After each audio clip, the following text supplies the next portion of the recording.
Nashik road 25 लाखांची रोकड, 16 तोळे सोने लुटले. स्पेस ओरियन सोसायटीतील घटना, उपनगर पोलिसात गुन्हा दाखल.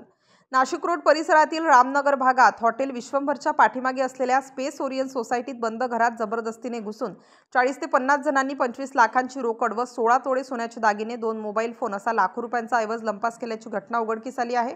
या प्रकरणी उपनगर पोलीस ठाण्यात गुन्हा दाखल करण्यात आला आहे. फिर्यादी सीमा विलास कटारे, राहणार Space Orion Apartment, Sane Gurujinagar, Nashik Road यांनी दिलेल्या फिर्यादीनुसार त्या बिल्डर व डेव्हलपरचा व्यवसाय करतात.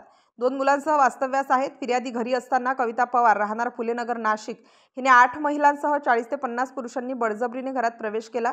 त्याचा जाब विचारला असता आरोपींनी उलट उत्तर देत तुझी सुपारी घेतली आहे असा दम दिला. फिर्यादीच्या मुलाचा मोबाईल हिसकावून त्यातले व्हिडिओ डिलीट केले आणि त्याला मारहाणही केली. तसेच फिर्यादी जातीवाचक शिवीगाळ करून घराबाहेर काढले. तुझी कुठेही तक्रार घेणार नाही अशी धमकीही आरोपींनी दिल्याचा उल्लेख फिर्यादीने तक्रारीत केला आहे. नंतर फिर्यादी घरी परतल्यावर तिने पाहिले की तिच्या दरवाजाला दुसरे कुलूप लावलेले होते व सीसीटीव्ही बसवलेला होता. घरातील सामान अस्ताव्यस्त करून ते सोसायटीच्या पार्किंगमध्ये ठेवण्यात आले होते.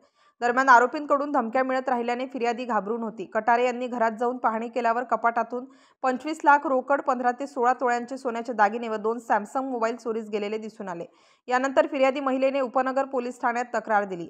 तिच्या फिर्यादीनुसार कविता पवार, स्नेहर भालेराव, रऊफ शेख यांच्यासह 30 ते 35 महिला व 15 ते 20 पुरुषांविरुद्ध उपनगर पोलीस ठाण्यात गुन्हा दाखल करण्यात आलाय.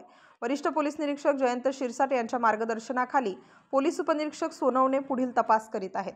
स्टार न्यूजसाठी जाकीर शेख, नाशिक.